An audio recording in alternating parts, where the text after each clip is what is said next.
Parakamani case very simple అండి.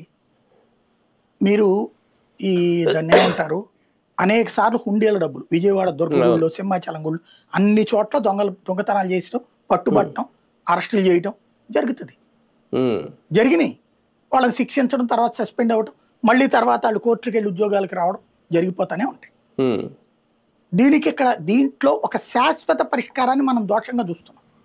అది రైటా రాంగ్ అన్నది రేపు కోర్టు చెప్పాలి. శిక్షించాలని నేను కూడా అనుకుంటా, నేరం చేసినప్పుడు శిక్షించాలని. కానీ 900 నోట్ల $900 అయ్యి లేదు $1 అన్నాడు అన్నటువంటిది ట్రోల్ చేస్తున్నారు. $900 అది. $900 అంటే $900 ఇంటూ ఆ రోజులు లెక్క ₹70, ఆ రోజులు అయితే ₹60, ₹65 దాంట్లో. దాని ప్రకారం చూస్తే $75,000, $80,000. దాంట్లో ఏం చేస్తారు, అతను 30 ఏళ్ల నుండి పనిచేస్తున్నటువంటి వ్యక్తి కాబట్టి కోర్టుకి సాధారణంగా ఇట్లాంటి దాంట్లో ఇతను జగన్ నిన్న ప్రస్తావించింది అదే కదా. సింహాచలం దాంట్లో ఎంప్లాయీని సస్పెండ్ చేశారు, అవుట్ సోర్సింగ్ ఎంప్లాయీని తీసుకెళ్లి అరెస్ట్ చేస్తే స్టేషన్ బెయిల్ ఇచ్చారు. అది జగన్కి చంద్రబాబుకి సంబంధం అని అడిగాడు కదా. అంతే కదా, ఇక్కడైనా జగన్కి సంబంధమా?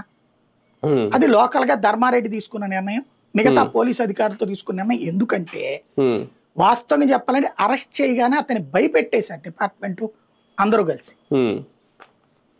ఈ కేసులో శిక్ష పడితే అతనికి 14.5 కోట్ల ఆస్తి స్వామివారికి వస్తుందా, అది 100 కోట్ల ఆస్తి. వాస్తవంగా రిజిస్ట్రేషన్ వాల్యూ 14.5 కోట్లు.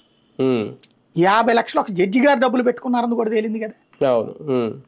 ఇందులో ఎవరిది పాపం? ఆ పని చేసిన వాళ్ళు ఎవరైనా స్వామికి ద్రోహం చేయడానికి రవికుమార్ ఏమన్నా విఐపీనా, ఏమన్నా పొలిటీషియనా?